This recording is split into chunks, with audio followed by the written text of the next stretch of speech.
आजचे कमालपूर हे 12व्या शतकातील डोमेग्राम या नावाने ओळखले जात होते.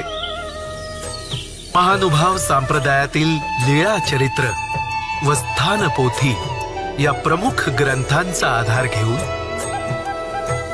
12व्या शतकातील त्रयमठ आज आपण अनुभवण्याचा प्रयत्न करूया.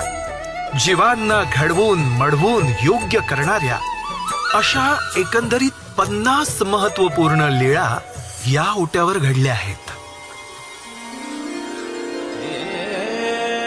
परमेश्वराच्या अप्राप्तीच्या दुःखास्तव उद्विग्न झालेल्या पाठकाच्या अंतःकरणातील भाव भक्तजनांना सांगत असताना सर्वज्ञ या सोंडीवर आसनस्थ झाले होते.